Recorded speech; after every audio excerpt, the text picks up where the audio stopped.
Començo. Volia ja m'han presentat amb el tema, que sóc enginyer aeroespacial, sóc del món de la ciència, porto una empresa d'energies renovables, tot és tècnica, també tinc 4 patents al meu nom, o sigui que jo, diguéssim, no sóc gens del món de res alternatiu en un principi, perquè a vegades la imatge que intenten donar dels suposats antivacunes és la imatge de gent científica, de gent que no tant els hi fot els números, etc. I no és en aquest cas, i en aquest cas vull remarcar-ho una mica en aquest aspecte. Començarem amb això, explicant la forma d'explicar les coses. Aquí, per el mètode científic, fe i fanatisme. I ara imagineu-vos que una empresa de pintura, per exemple de pintura blava, intenta convèncer a tothom que aquesta casa que hi ha una casa que és blava, una casa que està molt lluny, que ningú veu, però ells intenten donar arguments que aquesta casa és blava i diu, no sé, està al costat d'un riu, i com que està al costat del riu, com que el riu normalment és aigua i l'aigua és blava, doncs la van pintar de blau, etc. I aconsegueix convèncer no al seu voltant, sinó a tots els governs del món que aquella casa és blava.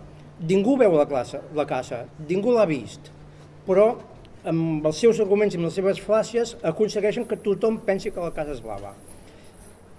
Llavors puc venir jo, o sigui, us ho diuen tots els governs del món, però jo puc venir i intentar convèncer-vos que la casa no és blava, que la casa és vermella. Jo puc intentar fer molt esforç amb molts arguments per demostrar que la casa és vermella. Igual podria convèncer-vos, igual al cap de ficar-vos al cap que la casa és vermella per arguments rebuscats com vulguis, doncs potser us podrà convèncer, però el dia següent l'administració, que tindrà més poder de convicció que jo, us tornarà a dir que la casa és blava i plaf, tothom pensarà que la casa és blava.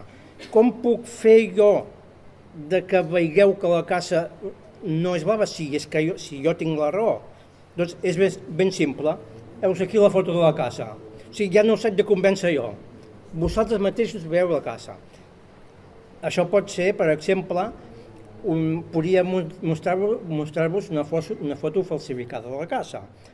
Doncs us hauria jo de donar les eines per demostrar-vos que aquesta casa és realment aquesta casa i que podeu vosaltres anar a veure-la. Com, per exemple, anar físicament, si està a l'altra part del món, doncs us serà difícil, però, per exemple, amb el Google Maps i amb el Street View, que simplement buscat des de l'ordinador, en llocs que no poden falsificar de res, mirar-ho i, ostres, ens havien dit que era blava i jo veig que és vermella. I és en aquest moment que ja és tothom al teu voltant que diu una cosa, però els teus propis ulls veuen l'altra. Si els teus propis ulls veuen l'altre, se suposa que et cauràs a tu mateix. Bueno, no us ho cregueu pas. Molts de vosaltres, o de la gent en general, malgrat veure-ho, es caurà més el que hi diuen que el que veuen. Això és sorprenent, però és així. Però bé, en tot cas ja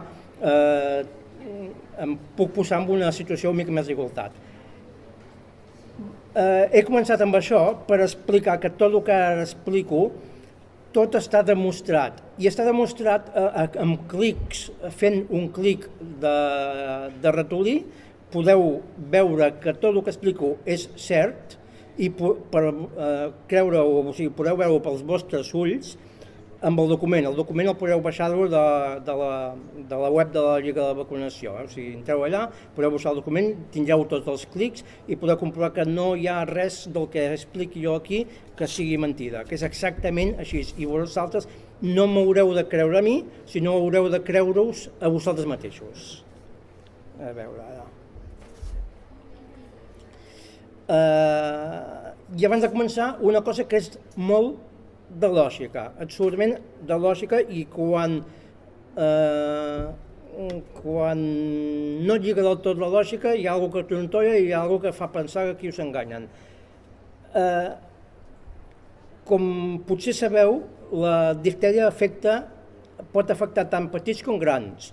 Allò que la imatge aquest del nen del lot, que era un nen i que va tenir diftèria i tal, no és només els nens, afecta bastant per igual nens i adults, afecta a totes les edats. Aquest és el punt A. El nombre de vacunats. Entre els nens hi ha al voltant del 85% de vacunats a Catalunya. Però entre la gent de més de 16 anys el nombre de vacunats és proper a 0, perquè la vacuna aquesta només dura 10 anys, segons els fabricants de vacunes, només dura 10 anys. Si tu en 10 anys no et vacunes de nou, teòricament, segons diuen ells, no serveix de res, o sigui, no estàs vacunat. Llavors, us invito que pregunteu al vostre entorn, entre adults, diu, t'has vacunat de la diftèria en els últims 10 anys? Pràcticament ningú s'ha vacunat. Llavors, què ens trobem? Només hi ha, de tota la població, només hi ha el 85% de les criatures que estan vacunades i potser un 5% de la gent adulta. En total, de tota la població, només hi ha un 30% de vacunats, més o menys. I això ho podreu comprovar. I ja, així, preguntant a 4 persones, ho veureu seguida. Clar, si us pregunteu aquí, potser molts... Aquí hi ha més gent que no es vacuna que es vacuna, però aneu a fora i qualsevol lloc i ho veureu que els adults no es vacunen. Tenim un 30% de gent que es vacuna. Diuen que l'efectivitat de la vacuna és a partir del 85 o 90%. Si tu no arribes, o sigui, si una població general d'un conjunt, d'un país, no arriba al 85-90% de vacunats, la vacuna no aconseguirà ni de bon tros erradicar la malaltia. Això diuen ells. Agafem això que diuen ells. Doncs com és possible que la malaltia s'hagi erradicat si només hi ha hagut un 30% de vacunats? Si mai hi ha hagut més d'un 30% de vacunats? Això són dades absolutament inapel·lables. Aquestes dades no les dic jo i em podrien respondre amb alguna cosa que jo no sé. Per què? Perquè ja ho he demanat a l'administració i ho he demanat al Col·legi de Metges, que ens responguin això a veure si em donen alguna raó. No han sabut respondre. Si aquells que ens diuen que tenen la informació que ens hem de vacunar per això, si aquells mateixos que ens diuen això no aconsegueixen donar-nos un argument per contrarrestar això, si no saben explicar-ho, vol dir que es basen en mentides o vol dir que el que deia abans, fe i fanatisme. Són gent de fe, creuen en allò que no veuen, creuen en allò que no poden comprovar, creuen en allò que els han explicat tothom i que tothom ho explica, doncs deu ser cert, i fanatisme. Si tu els dius el contrari, es posen histèrics, s'emprenyen, estan fanàtics, estan fanatitzats, perquè tot el seu entorn els hi ha dit això i s'agafen que els que estan en contra de les criatures i morirà molta gent per... Bé, aquí hi ha el fanatisme. Bé, aquí poso amb el text que amb el diàleg que vaig tenir amb el Col·legi de Metges, com que no em van saber respondre això, em van dir sí, però la vacuna aquesta és molt bona i tal, i em van enllaçar a tres documents que tenen ells de referència. 3 documents que eren de Rússia, justament. I és per això que jo vaig agafar i vaig voler estudiar, a veure si aquests documents eren certs. I vaig començar, i aquí hi ha els enllaços, aquí no cal que cliquem els enllaços ni que us ho apunteu, aquests enllaços els tindreu, si voleu, quan entreu a la web de la Lliga de Vacunació, de la Lliga els podreu comprovar i podreu comprovar-ho tot exactament. Són fets per experts o per alts dirigents de l'OMS, de l'Organització Mundial de la Salut, o sigui, les autoritats màximes de la sanitat internacional, mundial, però que hi ha moltes sospites de que les cases de les vacunes els tenen ben col·locats allà. I I a partir d'aquests moments vaig intentar veure la realitat, a veure si diuen la veritat i tal. Aquí tenim que aquí tenim ja algunes gràfiques. Per exemple, a veure, ara intentaré parlar una mica alt. Ignasi. Val.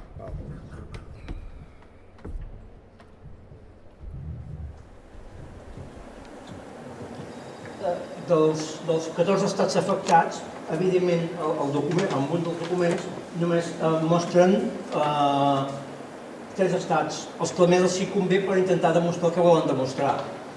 Llavors jo vaig agafar, tinc un document de la mateixa Organització Mundial de la Salut que hi ha tota la base de dades amb Excel de totes les cobertures de vacunació de tots els països i de la incidència, o sigui, el nombre d'afectats també per països. A partir d'aquesta base de dades, que és la mateixa Organització Mundial de la Salut, que és la mateixa gent que fa això amb un document a part, però allò era les bases en brut, i això són documents a partir d'aquelles dades, teòricament, però cuinats. Doncs aquí tenim, en el cas de Rússia, això és la dada, la gràfica que mostren, i llavors jo hi col·loco les dades reals de Rússia, les dades a partir d'aquell document. Veieu això, aquesta línia vermella, això li dibuixo jo, que té una forma diferent i en canvi ells dibuixen això, aquesta línia de punts, com si fossin aquestes dades. Aquí ens han falsificat dades perquè els hi surti segons els que ells volen que els hi surti. I aquí és la malaltia, el nombre d'afectats de la malaltia. Ells, com que volien demostrar que hi va haver una baixada de vacunació, doncs va augmentar la malaltia. I clar, per poder-ho demostrar, doncs van fer això, la baixada de la vacunació era baixa i la malaltia puixava, i quan la vacunació va puixar, la malaltia va baixar. Clar, amb la dada real no quadra, perquè aquí la vacunació ja és molt alta i aquí, quan ja és molt alta la vacunació, comença a pujar la malaltia. No quadra. Llavors, perquè els hi pogués quadrar, van falsificar aquest tros. Aquí ja coincideixen. I aquí torna a baixar, no sé per quina raó, posem, va baixar, no sé, quina raó em vaig fer. Aquí també tenim una altra, en el cas d'Uzbekistan, aquí tenim la dada que ells posen, on tenia de punts, és això, però, i sí, jo vaig veure que coincideix, fins aquí, coincideix exactament amb el document Excel aquell. Però a partir d'aquí, ells van posar això, van fer aquí en compte de posar aquest. Això no és l'error, això ho van fer expressament per alguna raó o altra. I sí, clar, perquè aquí la malaltia puja molt i llavors aquí no quadraria el que ells volien demostrar. Ara, el tema de l'epidèmia. Fixeu-vos això del gran. Això és Rússia, evidentment. Ja sabeu que a l'altre costat, això és un costat del món i a l'altre punta de la Rússia és l'altre costat del món pràcticament.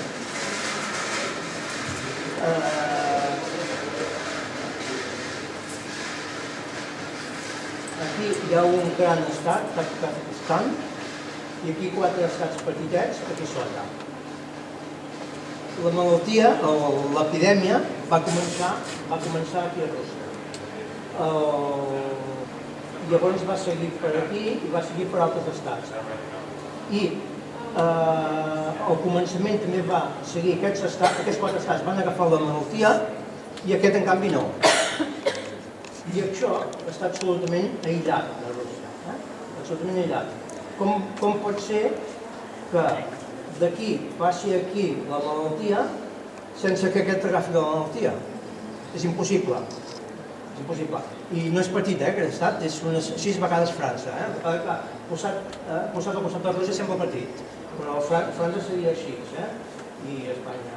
És un estat ben tots. va passar d'un costat inexplicablement d'un costat a l'altre. Per explicar-vos això, com que un d'aquests quatre estats hi toca Afganistan, per explicar això, expliquen que a Afganistan hi va haver, amb els 10 anys anteriors, van haver 13.000 casos de difteria i que la causa de que entrés allà va ser que hi van haver uns refugiats afganesos que van entrar a un d'aquells 4 països i van crear, van entrar per aquí un d'aquests països i van crear tota la malaltia. Però aquí també hi ha un altre cas greu de manipulació. Per què? Perquè el nom, aquests 13.000, és la suma, jo vaig mirar amb aquell Excel que sempre es digui, és la suma de tots aquests valors. Però quan va haver la malaltia, quan va haver el contagi, va ser el 92. I aquí el nombre en tot l'Afganistan només era 21. Els molt tramposos s'agafen i fan la suma de tots els anys anteriors i donen la sensació que n'hi havia molts de difteria a l'Afganistan. Però només n'hi havia 21 el dia que va passar, l'any que va traspassar teòricament la malaltia. Això és evident.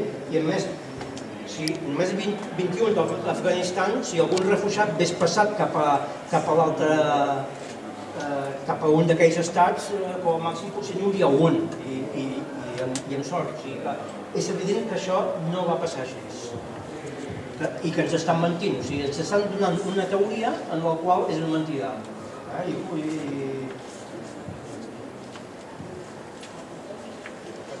Aquí es veu on comença.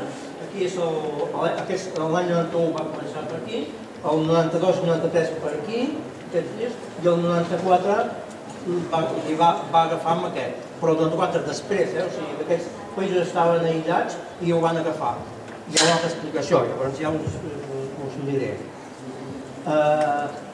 Com que no tenim molt temps per això, ara he posat totes les gràfiques de la cobertura de vacunació de cada país i dels afectats. Sempre hi ha aquesta pujada, a tots aquests països hi ha una pujada del 95 i a partir del 95 comença a baixar. I venen a demostrar que la cobertura que tenen és propera al 100%, que els països de la Unió Soviètica, de l'ex-soviètica de la Unió Soviètica, es vacunaven moltíssim en realitat. I llavors això de que la malaltia va arribar perquè va haver una baixa de vacunació, fals. I això ara passo una mica ràpid, aquí hi ha tots els països, però...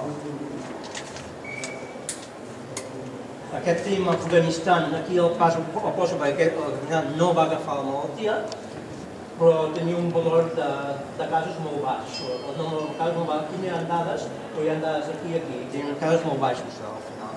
Allò que deia que abans no tenia, però va marcar molt la mortalitat abans que passés això a Rússia. A Turquia també va haver un pic en aquell moment, però un pic que és 0,08 per 100.000 habitants, que és una misèria. O sigui, Turquia no va agafar aquesta malaltia.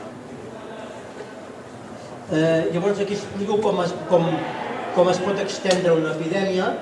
En el cas de l'Ebola, va començar aquí, i a Guinea, va seguir per aquí, i llavors va saltar una mica per la capital de Sierra Leone, però en general es va fer molt greu, ben bé a un racó. No s'extén per país de forma automàtica com va passar a tots els països de l'URSS. Es va estendre a tots els països de l'URSS, tot i sabent que l'URSS arriba a l'altra part del món. I el mateix any el tenien tant a Moscou com a prop d'Alaska, o sigui, a tota l'URSS, a tota la Rússia. És una forma increïble, una cosa que no existeix. I aquí una epidèmia normalment s'extén a partir d'uns països i aquí veiem el nombre de casos per països i en canvi alguns que van saltar a altres llocs feien una quantitat de casos per 100.000 habitants petitíssims, que ja no hi arriba. O sigui, no hi ha allò que s'extengui com va passar teòricament amb els països exsoviètics. En principi ara això no em dona quasi bé temps per explicar el que va provocar el tema. Algú se li acut què pot ser que hagués provocat això? El que es vagi la població d'un lloc a l'altre, no? El què? Que no es va limitar la població entre l'Àfrica com a l'URSS. No, la realitat, i així i ho vinc a demostrar de forma bastant clara, va ser que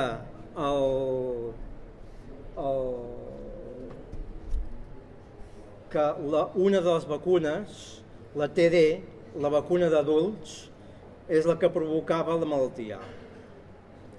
La TD, la vacuna d'adults, que és la vacuna que a partir dels 7 anys es posa, no, a partir dels 6 anys, perdó, a partir dels 6 anys, que és la de record, la que s'ha de prendre cada 10 anys. Llavors, aquesta vacuna, per alguna raó, feia que una petita part dels vacunats agafessin la malaltia. Per això s'extenia, al moment que es vacunava tot un país, s'extenia per tot aquell país.